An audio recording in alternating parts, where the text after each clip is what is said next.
Bonsoir mes très chères dames, très bonne after party de Pessah, on est après Pessah.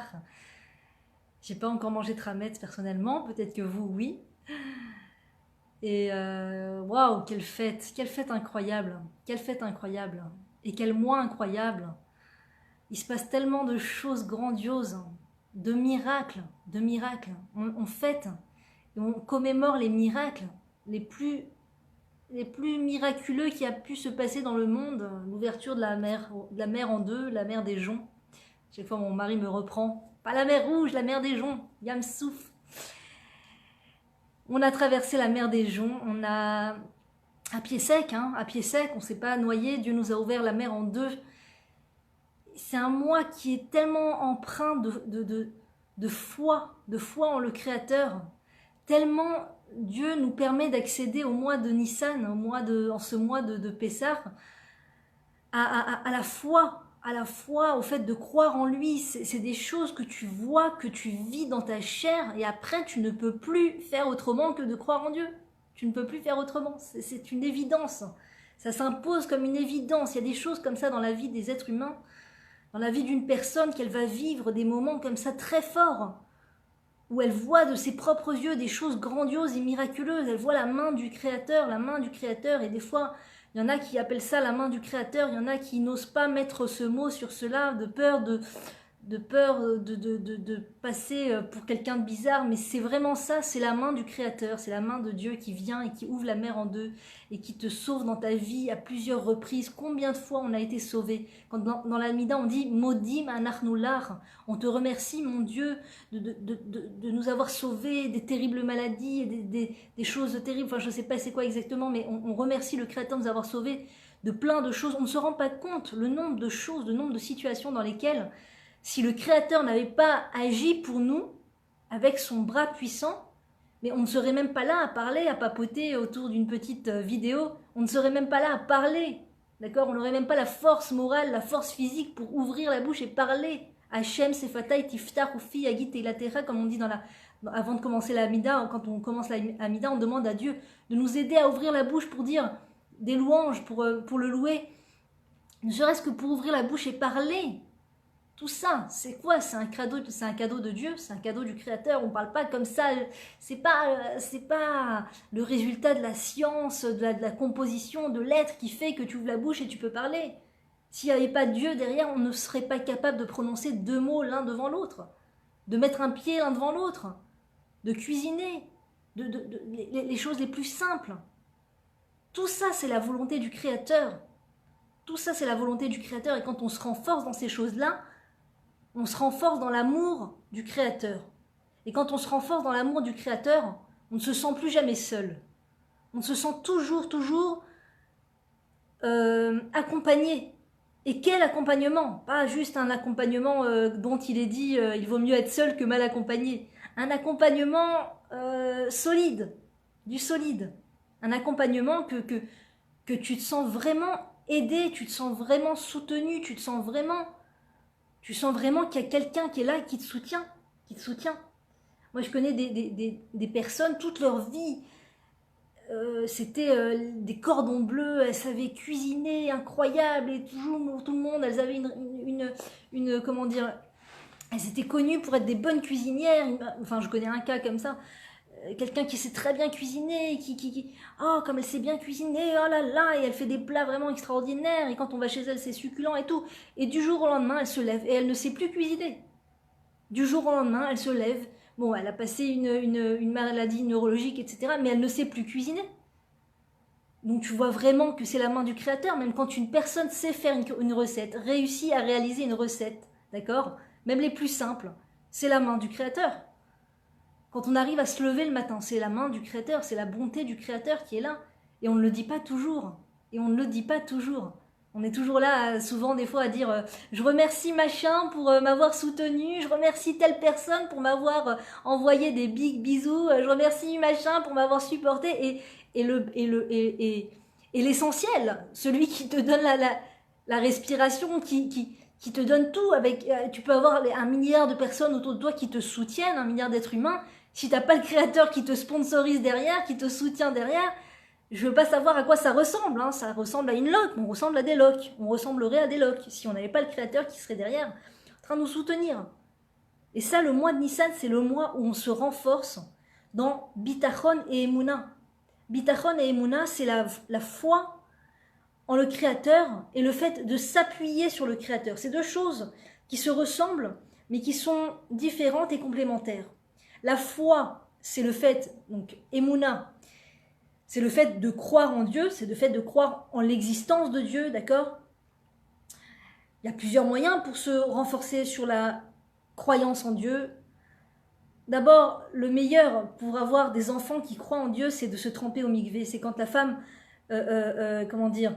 respecte les lois de Nida, c'est-à-dire respecte le fait de ne pas toucher son mari quand elle a ses menstruations et de se tremper au mikvé après un certain nombre de jours et de réaliser tout ce qu'on lui demande de réaliser. Bien sûr, on ne peut pas parler de ça comme ça à l'écran, mais ça s'étudie, ce sont les lois de Nida, pour pouvoir avoir des enfants qui ont vraiment la foi en Dieu, et qui ne vont pas commencer à se poser des questions essentielles sur la croyance, est-ce que vraiment Dieu existe, Des fois, il y a des gens comme ça, les pauvres, ils vivent, ils sont religieux ou pas, ou ils sont des fois religieux, et tout d'un coup, ils sont assaillis par des doutes sur l'existence de Dieu.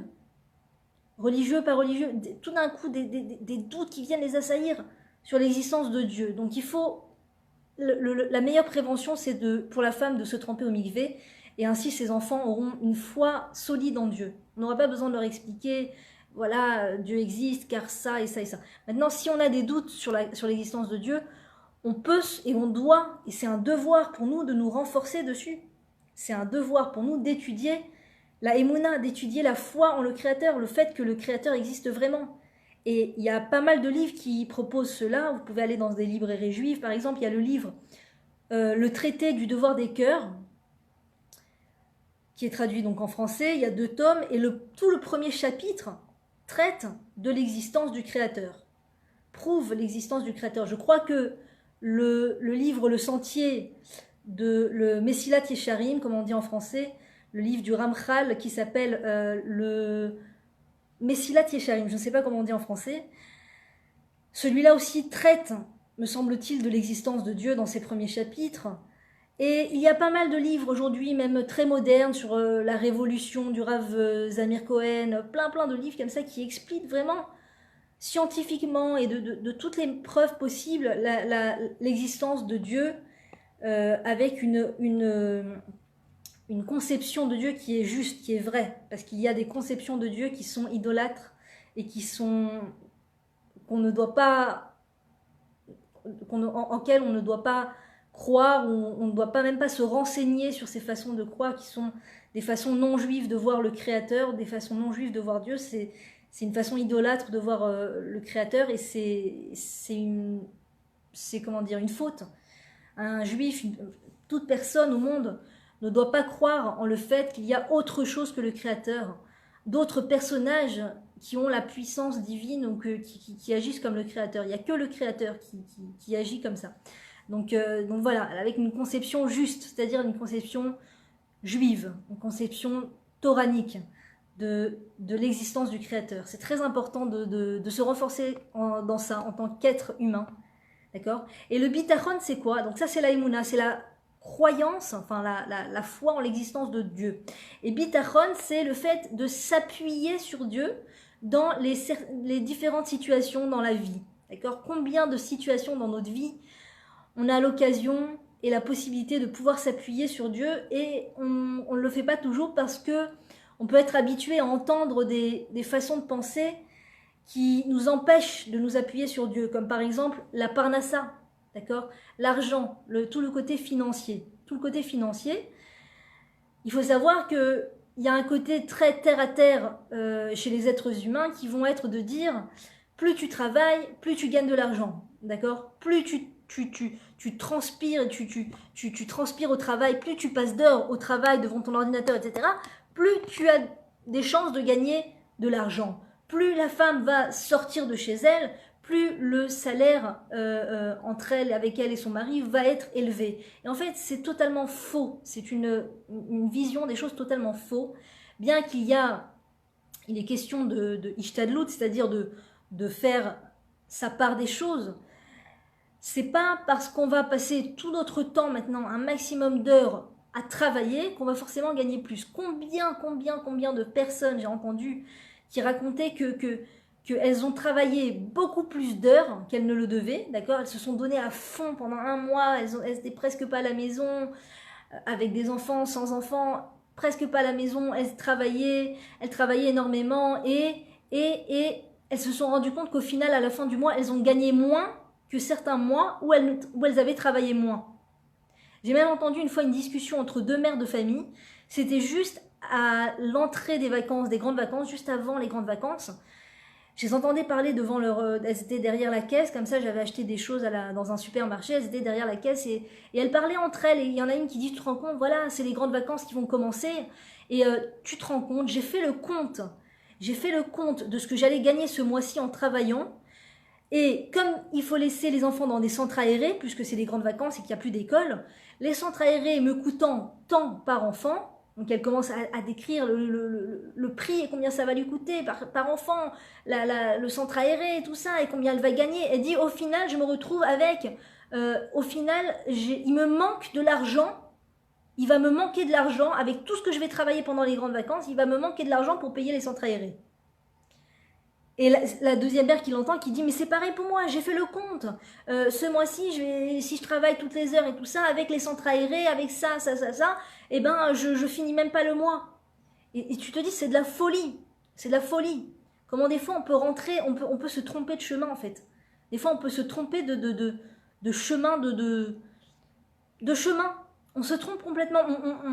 On investit. On investit, Dieu nous donne de la force, Dieu nous donne des forces, comment dire, de l'énergie, de la disposition, de l'intelligence, et c'est à nous de décider où est-ce qu'on va investir cette force, où est-ce qu'on va investir ce temps. Et des fois, on se trompe, des fois par manque de bitachon, par manque de confiance en Dieu, on se trompe dans le choix qu'on va faire, où investir notre force et notre énergie. D'accord, on va choisir le travail, alors que Dieu ne nous en demande pas tant. Le Créateur ne nous demande pas de fournir, comment dire, de mettre nos énergies dans ça, dans le travail, dans l'extériorité, dans être à l'extérieur. Quand il nous donne des enfants, justement, il veut qu'on fasse un calcul intérieur de bitachon, de confiance en lui, et qu'on se dise, si Dieu m'a envoyé des enfants, il va m'envoyer la parnassa. Il va faire passer la parnassa par mon mari. On dit aussi que le mois de Nissan, c'est le mois par lequel, je crois que c'était à Rosh Hashanah, peut-être les deux, en tout cas il paraît que le mois de Nissan, c'est aussi le mois où la parnassa de l'homme est décidée. Donc imaginez combien c'est un mois de bitachon, combien c'est un mois sur lequel on doit avoir placé sa confiance en Dieu. C'est un mois où on apprend à placer sa confiance en Dieu. Moi je me rappelle, quand j'étais jeune, on était en colonie de vacances et il y avait eu toutes sortes de jeux, d'exercices et tout. Il y avait un exercice où on devait choisir une personne parmi les jeunes autour de nous, avec laquelle on se sentait le plus en confiance, et cette personne devait se placer derrière nous, et on devait se laisser tomber comme ça, se lâcher en arrière, et la personne devait nous rattraper, et tout l'exercice c'était de ne pas mettre le pied en arrière pour se retenir, prouvant par là qu'on a la totale confiance en celui qui est derrière pour nous rattraper. Moi je me rappelle, j'étais toute petite et il y avait quelqu'un qui m'avait sauvée, j'ai failli me noyer dans la piscine, Baruch Hashem, quelqu'un qui m'a sauvée, qui a couru dans l'eau, qui est venu, qui m'a sorti. Et donc quand j'ai vu cette personne, je me suis dit, c'est la personne de confiance, elle m'a sauvée de l'eau, je sais que je peux lui faire confiance.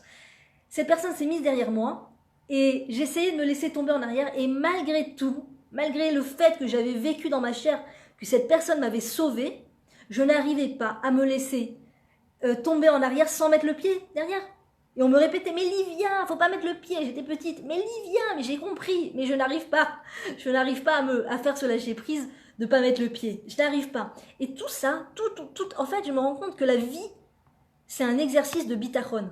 La vie, c'est un exercice de te laisser aller en arrière, de lâcher prise, en ayant confiance que Dieu va te récupérer.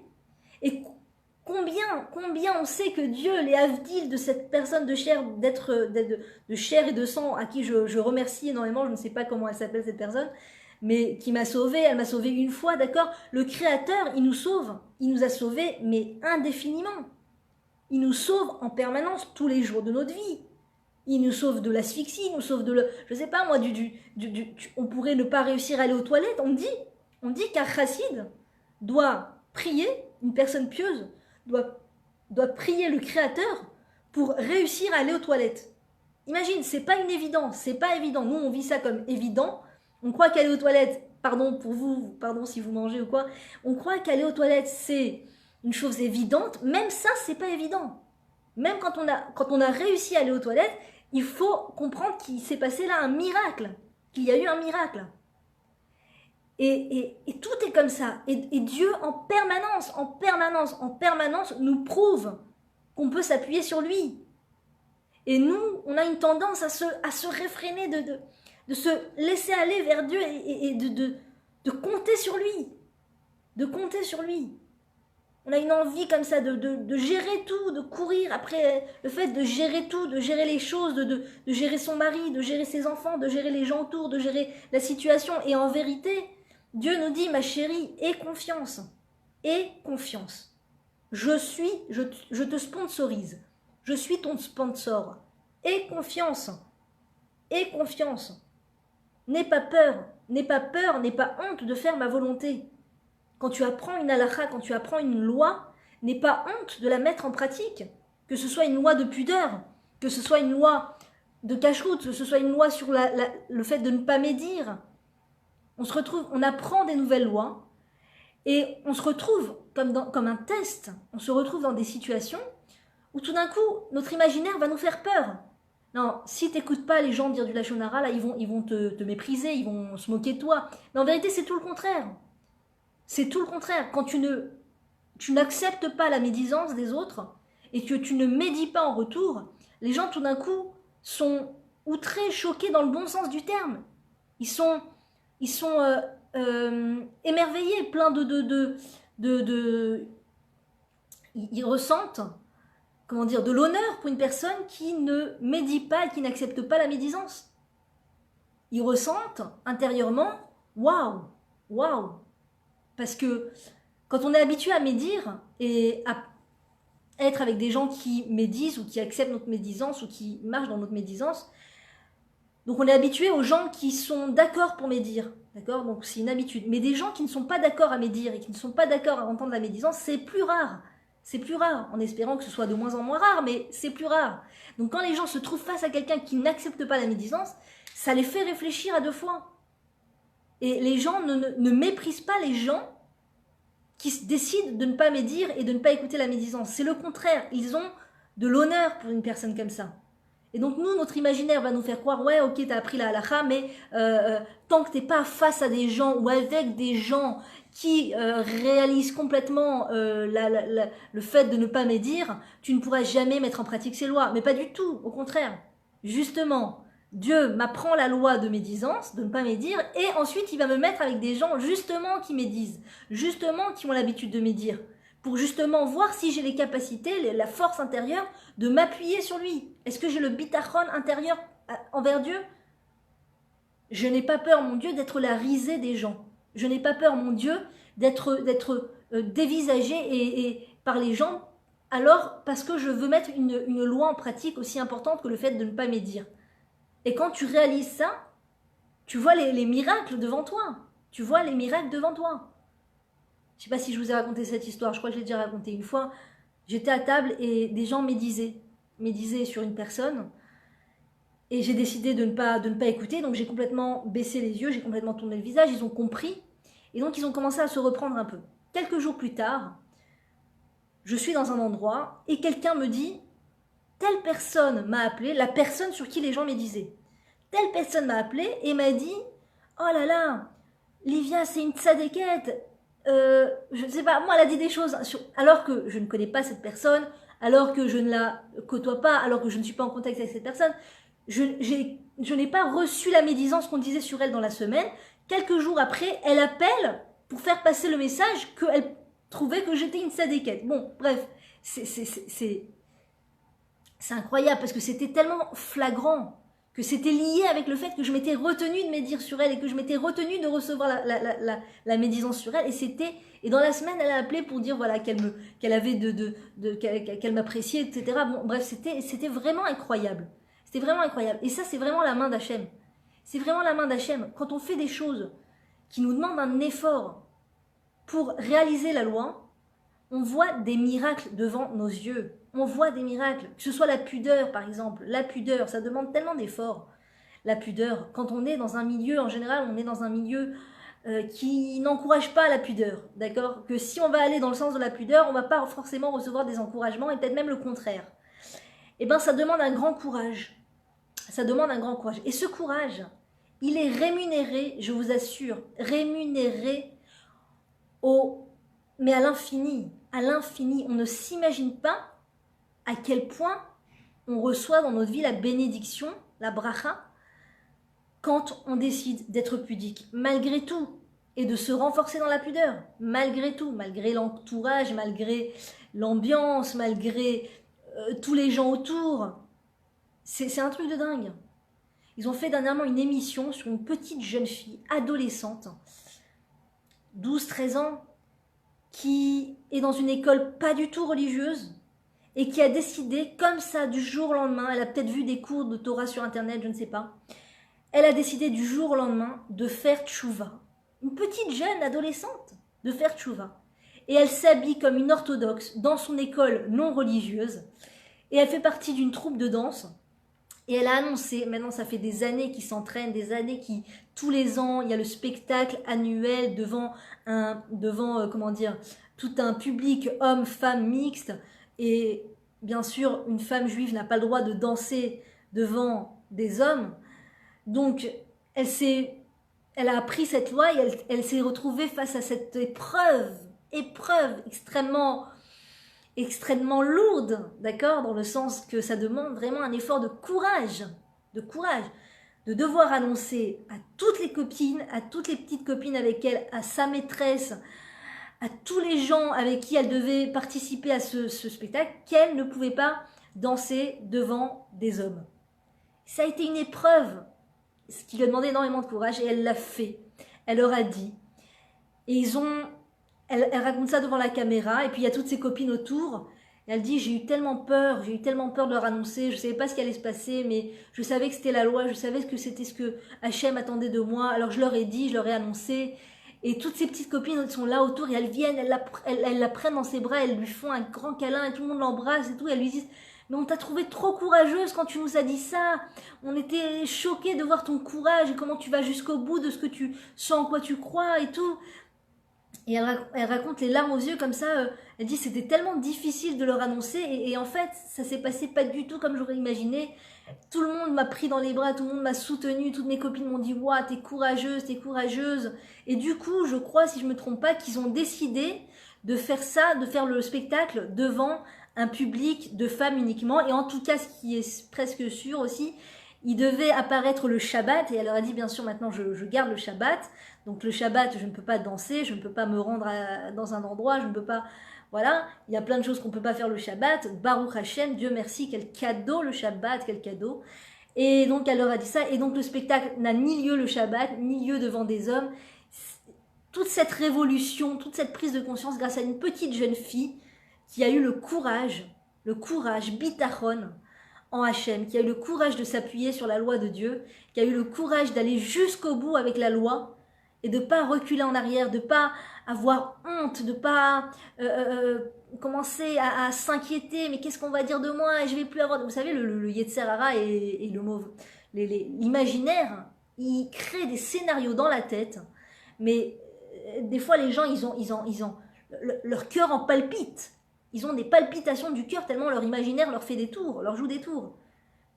Ils vont te détester, tu vas plus avoir d'amis, ils vont te cracher au visage, ils vont te rejeter. Et même si c'est ce qui arrive, et même si c'est vraiment ce qui arrive, et en général ça n'arrive pas, ça n'arrive jamais ce genre d'histoire. Les gens sont plutôt épatés par des gens qui font dans ce qui s'appelle en hébreu une parsa, c'est-à-dire un changement d'itinéraire. Les gens éprouvent vraiment de l'honneur pour les gens qui ont le courage de faire un changement d'itinéraire dans leur vie, et pas pour leur caprice, mais au nom de Dieu. Donc c'est vraiment un double courage. J'entendais l'histoire me semble-t-il, David Lefrançois, je crois, qui a découvert, après des années, vers l'âge de 30, peut-être plus, 30 ans, qu'il était juif. Et il a eu le courage, à cet âge-là, de faire la Brit Mila. Et son père non juif lui a dit, et maintenant il raconte que son père est un homme qui ne l'a jamais vraiment encouragé, qui ne l'a vraiment jamais pris dans ses bras, qui n'a vraiment jamais vraiment montré d'émotion envers son fils, ni waouh, mon fils, c'est bien, pas vraiment le type de son père. Et quand son père a vu qu'il avait fait la Brit Mila, il a pris son fils dans ses bras, il lui a dit chapeau, tu as été courageux, je t'admire. J'ai beaucoup d'admiration pour toi. Donc imaginez l'itinéraire de cette personne qui apprend du jour au lendemain, alors qu'il a déjà 30 ans de plus, qu'il est juif. Et cela fait qu'il doit faire sa Brit Mila et plein d'autres choses. Et il fait les choses, il va jusqu'au bout. Et il reçoit, après des années où son père n'a jamais vraiment montré d'émotion ni rien, tout d'un coup il reçoit les encouragements de son père. Si ça c'est pas la main du Créateur, d'accord? Quand les Égyptiens nous méprisaient en Égypte, et quand après les 10 plaies, les Juifs, Dieu dit à son peuple, allez chez les Égyptiens et demandez-leur des objets de valeur. Et les Juifs disent, mais attends, ils vont nous cracher au visage, ils nous détestent et tout ça.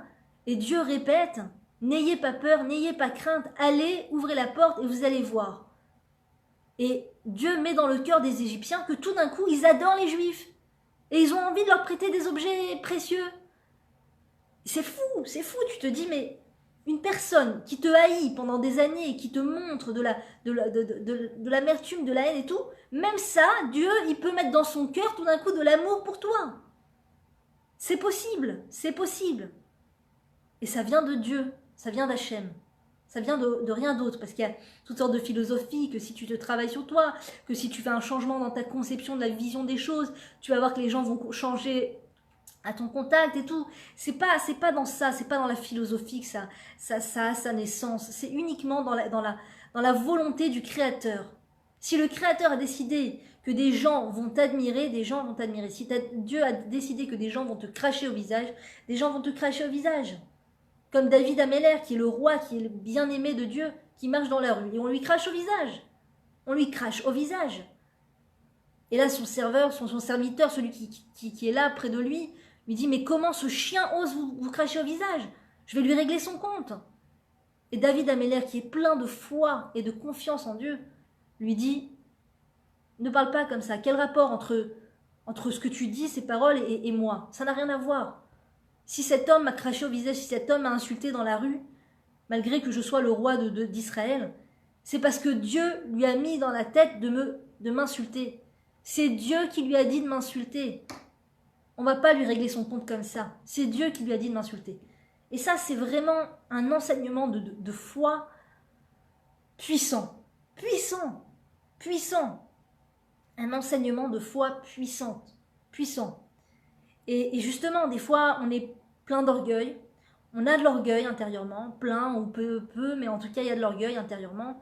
Et on a beaucoup de mal à se retenir. Et c'est là où la Torah, elle vient et elle nous fait un blanchiment du cœur. Elle nous fait un nettoyage des mauvais traits de caractère et des mauvaises mœurs et tout ça, en nous disant de pas réagir comme ça au tac au tac, de pas répondre au tac au tac, de pas rendre dent pour dent à la personne, et de comprendre que ça vient d'Hachem, et que si ça nous arrive, c'est parce qu'on a une introspection à faire, ou parce que tout simplement Dieu veut nous faire grandir dans notre foi et notre confiance en lui.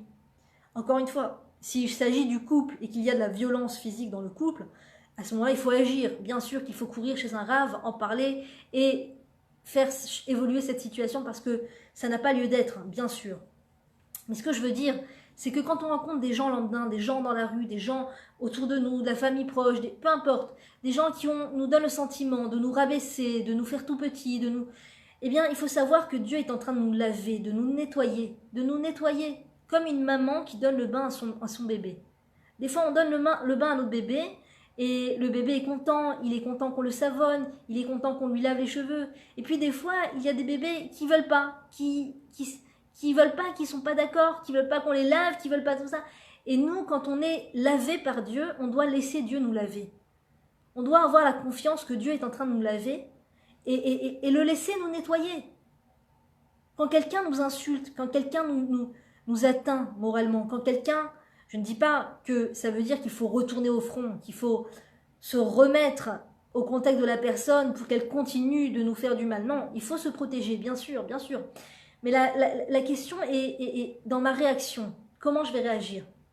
Comment je vais prendre des choses? Est-ce que je vais m'attrister? Est-ce que ma vie n'a plus de sens parce qu'on m'a méprisé? Est-ce que ma vie n'a plus de sens parce que des êtres de chair et de sang m'ont dit des choses qui font de la peine? Ou est-ce que je m'attache à Dieu? Est-ce que je m'accroche à Dieu de toutes mes forces? Et je me dis à Kol et Tova, c'est lui, il est en train de me laver, il est en train de me nettoyer de mon orgueil, il est en train de me nettoyer de je sais pas, il est en train c'est pour mon bien.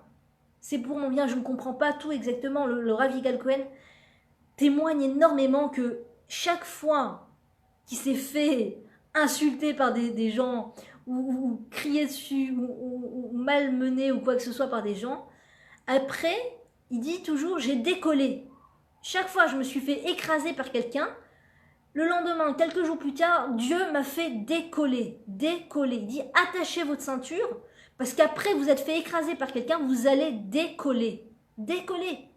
Décoller dans quoi? Ça veut dire décoller dans tout, dans la Avodat Hashem, dans le service divin, dans votre réussite, dans quoi que ce soit, dans votre mise en pratique de vos plans, de vos projets, de tout. Dieu va vous ouvrir les portes. Mais des fois, avant de nous ouvrir les portes, il faut un nettoyage. Il faut un nettoyage à sec, un passage au pressing. Il faut se faire écraser par des gens qui nous donnent le sentiment qui nous rappellent que finalement on vient de la terre et qu'on retourne à la terre, que finalement on n'est pas on n'est pas Dieu, on n'est pas le Créateur, et qu'il faut avoir de l'humilité. Et quand on a du mal à faire ce travail d'humilité personnelle, c'est très dur, hein, c'est très difficile. Moi, je trouve ça très difficile personnellement, de travailler sur son humilité comme ça, de par soi-même à la maison quand tout va bien. Quand tout va bien, c'est dur de travailler sur l'humilité. Eh ben, il y en a pour qui moins, il y en a pour qui plus difficile. Bon, en tout cas, Dieu nous fait ce cadeau où il va nous faire passer par des exercices. Et si on réagit comme il faut, c'est-à-dire qu'on ne réagit pas, on se retient de répondre au tac au tac à l'autre, on se retient de répondre, de rendre la pièce de sa monnaie à l'autre, eh bien là, ça s'appelle un nettoyage efficace. L'ego est en train de se faire écraser, est en train de se faire casser en deux, comme la matzah qu'on casse en deux le soir du seder, pour dire de casser l'ego, de briser. Il faut être brisé pour pouvoir servir Dieu, pour pouvoir être on dit, s'il y a de l'orgueil, il n'y a pas de prophétie. D'accord? S'il y a de l'orgueil dans la personne, dans l'être, elle ne peut pas prophétiser. Elle ne peut pas amener la parole de Dieu s'il y a de l'orgueil. Il faut un écrasement de soi. Pour faire passer Dieu au travers de nous, pour faire passer le message de Dieu, pour faire passer la volonté de Dieu. La volonté de Dieu. Il faut faire un écrasage de l'ego. Alors je sais que il y a des philosophies qui racontent exactement le contraire. Si tu veux exister, il faut que tu sois charismatique. Et si tu veux exister, il faut que tu travailles sur ton charisme.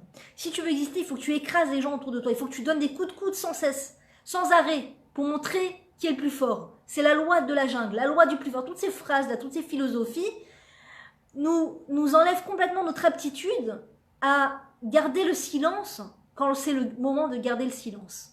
Et je vous assure, comme on dit, Shomer piv ul shono, Shomer mitzarot nafsho. Celui qui garde sa langue et sa bouche se garde de bien des tourments.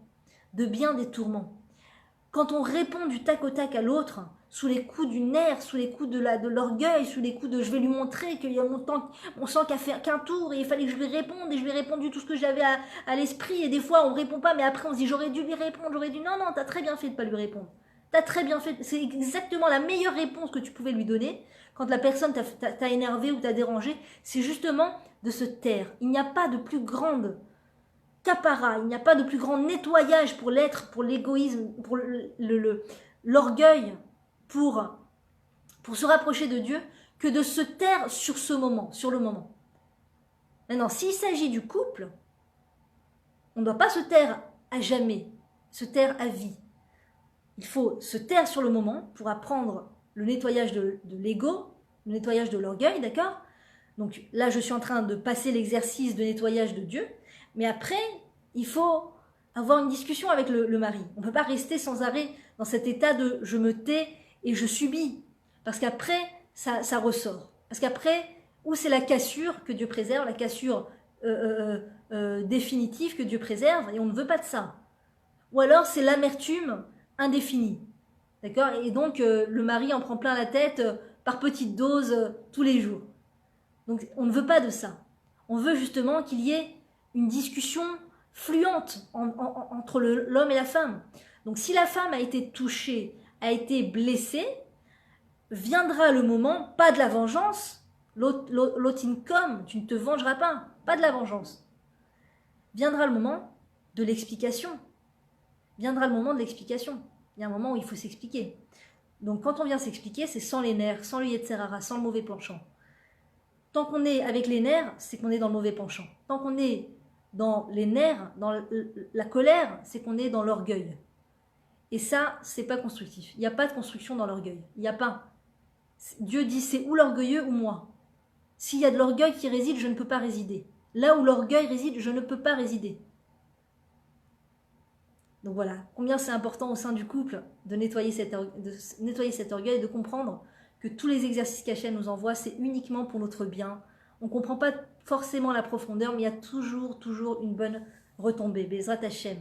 On a réussi à se renforcer dans le Bitachon et Emouna ce mois-ci. Et voilà, n'hésitez pas à partager. À très bientôt, mesdames. Chag Sameach.